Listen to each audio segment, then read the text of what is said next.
Ողջույն, այսօր Civilnet-ի տաղավարում ենք հյուրընկալել ենք Իմ քայլը խմբակցության падգամավոր Վահագն Թևոսյանին եւ պարոն Թևոսյանի հետ մենք զրուցելու ենք Հայաստանում մեդիայի շուրջ վերջին խոսակցությունների մասին։ Պարոն Թևոսյան, շնորհակալություն մեր հրավերն ընդունելու համար։ Ես եմ շնորհակալ, որ հրավիրել եք։ Պարոն Թևոսյան, մոտ 1 շաբաթ առաջ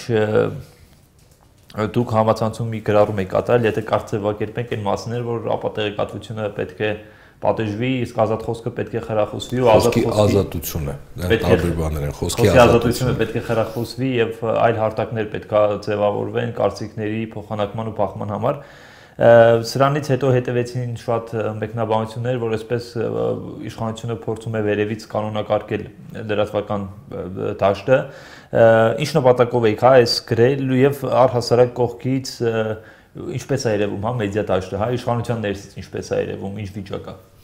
Անկեղծ ասած, ամենահետաքրքիրն այն է, որ ես ինքս որպես իշխանության ներսից չեմ դիտարկել այդ խնդիրը, այլ քանի որ նաեւ կոպիտ այսպես ձևակերպում տամ կաշին փոխելու խնդիր կա, որտեղ ես ինքս երկար տարիներ լրագրողական միջավայրի մաս եմ եղել եւ լրատվական մենեջեր եմ եղել եւ գործող լրագրող եմ եղել եւ խմբագիր եմ եղել գրեթե բոլոր տեսակի լրատվամիջոցներում, սկսած մանկական ամսագրից, օրաթերթից վերջացրած հեռուստատեսության լրատվական ծառայություն ղեկավարելով, ընդհանուր միջև հանրային, իմ համար այդ դաշտը իմ սուբյեկտիվ կարծիքով օբյեկտիվորեն ընկալելի, ճանաչելի եւ հասկանալի է։ Եվ գոյություն ունեցող իրողությունների պայմաններում ես ուղղակի նպատակարար եմ գտնում, որ ձևավորվի դիսկուրս, որի շրջանակում մենք ուղղակի կհասկանանք ինչ կարելի անել այս ամեն ինչի հետ եւ ինչպես կարելի է այս ամեն ինչին լուծում տալ։ Այլ հարց է, որ կան մարդիկ, որոնք կարծում են, որ չկա խնդիր եւ ինչու պիտի դիսկուրս ձևավորվի, ինչու պիտի քննարկվի, որովհետեւ ինչ լուծում պիտի տրվի, եթե ինչու պիտի լուծում տրվի, ընդհանրապես ինչ խնդիր կա խոսելու խոսքի ազատության մասին, որովհետեւ խոսքի ազատությունը դա բացարձակ արժեք է, ինչը ես ամենայն պատասխանատվությամբ հայտարարում եմ, որ իմ համար նույնպես, բայց խոսքի ազատությունը այստեղ բավական այսպես ճնշված վիճակում է գտնվում, որովհետեւ այն ինչ տեղի է ունենում Հայաստանի մեդիա հարթակներում, պայմանականորեն ասենք, որտեղ կան հարթակներ, որոնք ես կդժվարանամ անվանել լրատվամիջոցներ, անվանենք մեդիա հարթակներ, դա այնքան էլ կապ չունի խոսքի ազատության հետ եւ այդ կապը գնալով այնքան է խզվում, որ այդ ամեն ինչը տեսականորեն կարող է դառնալ վտանգավոր։ Վտանգավոր ասելով ես նկատի չունեմ, որ վտանգավոր իշխանությունների համար քննադատության տեսակետից բնական է եւ այն մարդիկ, ովքեր ինձ ճանաչում են, գիտեն իմ արժե համակարգը, շփվել են, միասին պայքարել ենք, որպեսզի խոսքի ազատությունը որպես արժեք վերջնականորեն ձևավորվի Հայաստանի Հանրապետությունում, պիտի հասկանան, որ ես չեմ կարող նման նպատակ դնել իմ առաջ ճնշել խոսքի ազատությունը բնականաբար։ Ընդհակառակը ես պնդում եմ, որ խոսքի ազատությունը պետք է խրախուսվի եւ դրան զուգահեռ պիտի ապատեղեկատվությունը այո պատժվի։ Ընդ որում հարց կտակ ինչ է նշանակում պատժել ապատեղեկատվությունը, ինչ է ենթադրում, երբ որ դա ասվում է, բնականաբար ապատեղեկատվության որոշակի դրսևորումներ կան, որոնք ընդհանուր կարող են լինել են կարգի ապատեղեկատվություն, որը սպառնա որոշակի սոցիալական կազմակերպությունների խմբերի, պետությանը կամ անհատի անվտանգությանը եւ այլն, դրանք ավտոմատ կերպով տեղափոխվում են, չեմ սիրում այդ բառը, բայց ուժային մարմինների, այսպես ասած, վերահսկողության, իրավապահ մարմինների, հա, վերահսկողության ներքո։ Իսկ այն ապատեղեկատվությունը, որի մասին ես ավելի շատ կուզեի խոսել որպես խոսքի ազատության տակ հրամցվող, բայց իրականում արժեհամակարգային, ասենց ասած պատեռնային, մշակութային որոշակի դրական միջավայրեր քայքայելու եւ դա ու որոշակի նպատակահետապնդում բնականաբար դա անելու համար, որտեղ դրանից էլ բխում են այլ հետևանքներ։ Պիտի խոսենք ոնց անենք, որ խոսքի ազատությունը խթանելու շնորհիվ, համապատասխան միջավայր ստեղծելու շնորհիվ ստեղծել այնպիսի մրցակցային դաշտ մեդիա հարթակների կամ լրատվամիջոցների միջև, որտեղ ապատեղեկատվություն տրամադրելը շահութաբեր չլինի։ Պարոն Թևոսյան, տեսեք, լավագույն լուծումը երևի լրատվամիջոցների ինքնակարգավորման մեխանիզմները այսպես զարգացնելն է, ավելի խրախուսելը, որ լրատվամիջոցները ինքնակարգավորվեն։ Հայաստանում արդյոք այդ ինքնակարգավորման մեխանիզմը աշխատել է եւ աշխատում է այս պահին, եւ եթե մենք թողնում ենք ինքնակարգավորման ու ի վերջո այդտեղից որևէ արդյունք չի ստացվում, արդյոք պետք է մտածել օրենսդրորեն չեմ ասում ինչ որ սահմանափակումների մասին, բայց օրենսդրորեն լրատվական դաշտը ավելի կամ լրատվական դաշտի հիմնական խաղացողներին ավելի թափանցիկ ու սեփականատերերին ավելի թափանցիկ դարձնական։ Ոնց է պատկերացնում օրենսդրորեն թե ինքնակարգավորման ճանապարհով պետք է։ Ինքնակարգավորում որպես այդպեսին, եթե մենք համարում ենք այն ինչ որ հիմա կա, բայց մենք տեսնում ենք, որ ինքնակարգավորումը ինքը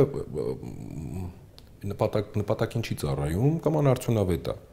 Իմ էլի սուբյեկտիվ կարծիքով կարող եմ քննարկել, ես նորից կրկնեմ, ես չեմ պատրաստվում որպես օրենսդիր իշխանության ներկայացուցիչ, sense հետևից կամ տենց թաքուն կերպով ինչ որ բաներ անել, միանշանակ դա առաջին հերթին դրա շահագրգիռ կողմ պետք է լինեն այն լրատվամիջոցները, որոնք գործում են բաց, թափանցիկ, որոնք իրոք խոսքի ազատության ջատագով են եւ այդ նպատակն են հետապնդում մեր երկրում եւ իրենց նպատակարմար չի դաշտում աշխատելը։ Այսինքն օրինակ վերցնենք, չնայած օրինակները որպես կանոն մի քիչ անշնորհակալ գործ են լինում, որտեղ հնարավոր է այնքան էլ դիպուկ չլինեն կամ կոռեկտ չլինեն եւ դրա հետ կապված խոսակցեն, բայց օրինակ վերցնենք։ Ընդունենք ունենք երկու հատ խրճիթ եւ մենք առաջարկում ենք կառուցել շենք եւ այս խրճիթները քանդել եւ տեղափոխել շենք։ Ովքեր այդ խրճիթների նկուղներում ունեն պահելու բաներ, իրենց ձեռ չի տալի տեղափոխվել այս նորակառույց շենք։ Ովքեր այդ խրճիթների նկուղներում բան չունեն պահած, իրենց ձեռ է տալիս տեղափոխվել այդ շենք։ Հասկանում եք, էսա տարբերությունը։ Եվ սրանով հանդերձ արդեն հնարավոր կլինի այդ մրցակցային պայմանը ստեղծել եւ հարությանը զուգահեռ մեծակրթություն տրամադրելու միջոցով նաեւ հասնել այն մակարդակի, որ այս երկուսի միջև տարբերակումը արդեն ակնհայտ լինի։ Բայց մեդիակրեատիվությունը ավելի երկարաժամկետ այտենց օգուտներ, արդյունքներ կարող եք ակնկալել, շատ արագ ինչ-որ բան սպասել։ Բնականաբար, իսկ մենք ինչ ենք ակնկալում, մենք ընդհանրապես ակնկալում ենք, որ պետք է քնենք արթնանանք եւ բոլոր հարցերը լուծված լինեն, դա երկարատև եւ տաժանակիր աշխատանք է, եւ ոչ միայն այս տիրույթում, դա հնարապես բոլոր տիրույթներում, այդ թվում եւ տնտեսական հեղափոխության ուրեմն տիրույթում եւ արժեհամակարգային մտածողության փոփոխության տիրույթում եւ կրթական, սոցիալ-տնտեսական, այնպես որ աշխատանք պետք է անենք բնականաբար։ Բայց այս պարագայում ես մտածում եմ, որ լավագույն լուծումներից մեկը գուցե կլինի այն, որ ստեղծվի մի միջավայր, որտեղ այն լրատվամիջոցները, ովքեր կուզեն դուրս գալ եւ հայտարարագրել իրենց ֆինանսական միջոցները, գործունեության թափանցիկությունը որպես տնտեսվարողներ եւ հարկատուներ, որովհետեւ լրատվամիջոցները իրենք նաեւ տնտեսվարող օրգանիզմներ են, այսինքն այդ ամեն ինչը խոսքի ազատության տիրույթում չի միայն եւ շատ տարօրինակ է, որ երբ որ դու սկսում ես լրատվամիջոցին վերաբերվել որպես իրավական գործոն, որպես տնտեսվարող գործոն, որպես քաղաքացիական գործոն եւ երբ սկսում ես իր հետ հաղորդակցվել այդ թեմային, ասում ես դու խոսքի ազատություն ես սահմանափակում։ Եղբայր, եթե դու խախտում ես օրենք, դա խոսքի ազատության սահմանափակման հետ կապ չունի։ Եթե դու թաքցնում ես հարկեր, դա խոսքի ազատության սահմանափակման հետ կապ չունի։ Ընդհակառակը, ես քեզ ասում եմ, որպիսի դու ավելի հանգիստ լինես, որպիսի դու ավելի ապահով զգաս քեզ եւ նվազ խոցելի, դու պետքա լինես մաքսիմում թափանցիկ, որտեղ քո խոսքն էլ այդ ժամանակ կշիռ կունենա, կշռադատված կլինի եւ կշիռ կունենա, եւ դու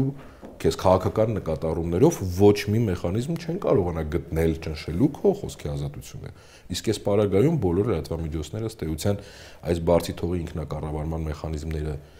ուրեմն իրենց շնորհելու արդյունքում գտնվում են աբսոլյուտ խոցելի վիճակում։ Պարոն Թևոսյան, դուք ինչ կարծիք եք, եթե Հայաստանի քաղաքացիները հնարավորություն ունենան ամբողջ բաց ազատ ծանոթանալ Հայաստանում գործող բոլոր լրատվամիջոցների սեփականատերերին կամ իրական սեփականատերերին, էլի։ Այսինքն ստեղծվեն այնպիսի մեխանիզմներ, որ մարդը, չգիտեմ, մտնի X կայք ու այդ կայքում տեսնի այդ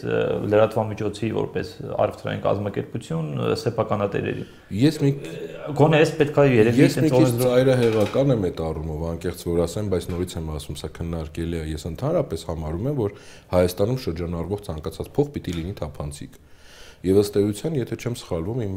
կներեք, եթե կսխալվեմ, հետո կճշտի ինչ-որ մեկը, իմ ընկերներից մեկը, որ ավելի մասնագիտացված էր այդ թեմայով, երբ որ մենք խոսում ենք, թե կա Հայաստանում արդյոք փող, որը չի հարկվում, ինքը ասեց, կա մի երկու տեսակ ուրեմն փող, որը չի հարկվում, դա ուրեմն որոշակի բարեգործական նպատակներով, այն էլ որոշակի ինչ-որ սահմանափակումներով եւ նպատակներով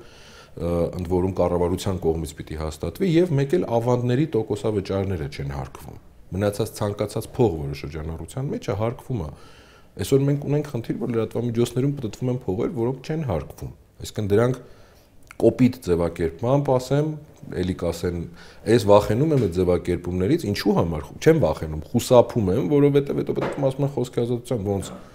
բա խոսքի ազատություն եք սահմանափակում, կեղտոտ փողեր են դրանք, Միկո ջան։ Որտեղից են գալիս, գիտեք ինչ որ աղբյուրներ, այսինքն քաղաքական հակառակորդներ կան եւ այլն, այսինքն ես չեմ կարող պնդել, բայց դատելով արձագանքներից իմ եւ իմ գործընկերների կողմից ձևավորված դիսկուրսի արդյունքում ձևավորված կա 3 տեսակի խումբ,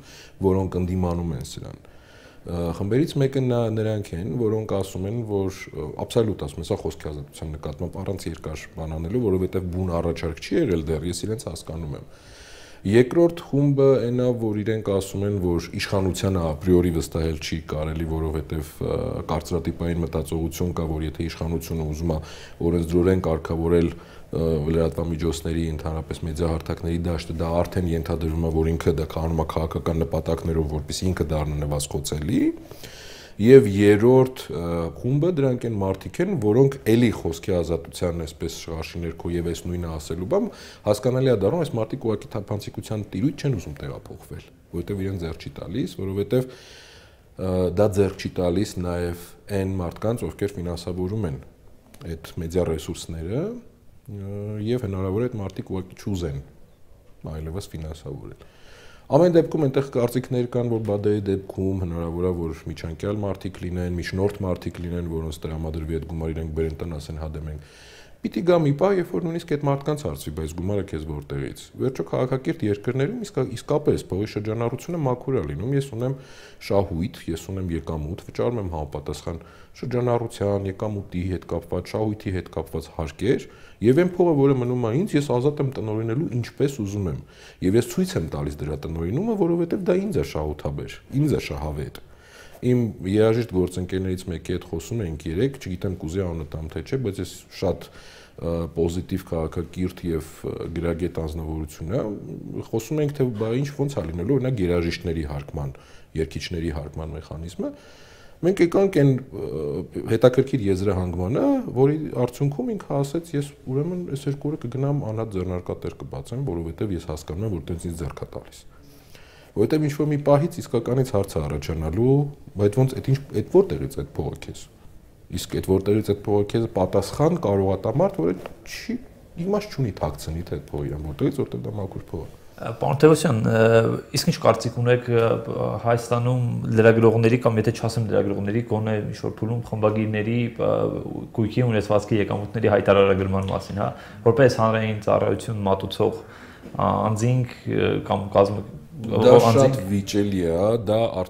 կարծում եմ, որ այս պարագայում դա կարելի է գնահատել, իրոք կարելի է գնահատել որպես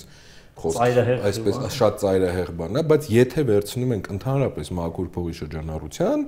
ուրեմն այսպես միջավայրում ենք քննարկում այս, ապա ինչու ենք անդրադառնում առանձին խմբագիրներին կամ լրատվամիջոցների սեփականատերերին։ Հյուրանոցների սեփականատերերը, չգիտեմ, ռեստորանների սեփականատերերը, արտադրության սեփականատերերը, իհարկե, հենց ամբողջ խնդիրը այստեղ է, որ նրանք ազդեցություն ունեն, այսինքն տիրապետելով որոշակի մեդիահարթակների, նրանք կարող են մոնե հանրային կարծիք ձևավորել։ Բայց եթե սառն ենք դատում, տնտեսվարող սուբյեկտներ են, չէ, սեփականատերեր են։ Հայաստանը համատարած հայտարարագրման է, չէ՞, անցնելու կամ կոնե այսպես ինչ-որ բաներ եկամուտների։ Ես չեմ կարող ասել, որովհետև ես կարծում եմ, որ դա ճիշտ է։ Ես չեմ կարող ասել, որ հիմա չեմ կարող պնդել, որ դա քաղաքական, գուցե կա, ես բաց եմ թողել ներողությունին, ոչ կոմպետենցիան, բայց ես ինքս կարծում եմ, որ դա ճիշտ է, իհարկե։ Հայտարարել ընդ որում չի նշանակում քո անձնական տվյալները հայտարարել բոլորին։ Չէ, համապատասխան միջավայրում պատկան մարմիններին ցույց տալ քո ուրեմն գումարի միջոցների շրջանառության մեխանիզմները եւ դրանց մաքրությունը ընդհանրապես։ Պարոն Թևոսյան, վերջին հարցը Հայաստանում մամուլը ճնշվում է կամ ճնշված է։ Դուք ո՞նց եք կարծում։ Այդ հարցին եկեք ես չպատասխանեմ։ Դուք ազգային ժողովի պատգամավոր եք։ Ես ասեմ ավելին, ինձ ավելի է սպառագայում հետաքրքիր է գործող լրագրողի կարծիքը, քան իմ կարծիքը, որպես ազգային ժողովի պատգամավորի։ Դուք որպես գործող լրագրող։ Ես հիմա իմ դիրքով պայմանավորված դեպքում կստացվի, որ ես էլ իմ դիրքով պայմանավորված կասեմ ոչ ճնշված չի, կստացվի, որ ես իշխանության դիրքորոշում։ Դուք նայում եք կողքից, անընդհատ ինչ որ մեդիայի շուրջ դուք հիմա ինձ հարցնում եք որպես կողքից նայող մարդու, թե ազգային ժողովի падգամավոր։ Եվ ազգային ժողովի падգամավոր եւ մարդու նախկին լրագրողը։ Ես այդ երկուսին չեմ տարանջատում, որովհետեւ ես հնարավոր է ինչ որ թերասացություն անեմ մի դիրքից պայմանավորված ինչ որ բան առաջ շատ էի ասում, հիմա նվազեցնում եմ, բայց բուն դիրքորոշման առումով իմ մոտ ոչինչ չի փոխվում ըստ էության։ Բայց ես վախենում եմ, էլի չեմ մտահոգություն ունեմ, մտավախություն եմ, որ դա ընկալվելու է որպես մեր ոչ չի ճնշվում եւ չկա նման ուրեմն ապացույց փաստ, որ դա տեղի է ունեցել։ Այսինքն, երբ որ մենք վերցնում ենք առանձին այսպես կտորիկներ եւ դրանք գործածում ենք որպես ճնշման, այսպես մոդելներ կամ դրսևորումներ, մենք մոռանում ենք, որ դա նույն քաղաքացիա իրավական, տնտեսական տիրույթում տեղի ունեցող գործողություններ են, հա։ Երբ որ ինչ-որ լրատվամիջոց օրինակի համար գրում է, որ չգիտեմ, չեմ ուզում կոնկրետ օրինակ բերել, ինչ որ մի ազգություն պիտի վերանա, դա արդեն այլ տիրույթում է։ Դա խոսքի ազատության հետ կապ չունի, դա պնդում է եւ ինքը կամ օրինակ եթե քննարկվում է, որ արդյոք կան այսպես ձայնագրող սարքեր այդ գազի անվտանգության համակարգերում եւ դա պետքա դա արդեն հանրային անվտանգության տիրույթում է, դա խոսքի ազատության հետ կապ չունի, այսինքն որպես խոսքի ազատության նկատմամբ ճնշում կամ մամուլի նկատմամբ ճնշում որպես այդպեսին ներեցեք, բայց ես չեմ նկատել եւ դա ես չեմ նկատել ոչ թե որպես իմ քայլի падգամավոր, ոչ թե թիմի անդամ, ոչ թե սատարող, ոչ թե լոյալ, այլ ուղղակի որպես քաղաքացի չեմ նկատել եւ հենց այդ դրա արդյունքում է որ իմ մոտ մտահոգություն կա նաեւ որ դա ճիշտ չի գնահատվում եւ դրա արդյունքում ձևավորվում է ապատերեկատվության հոսքի մոդել,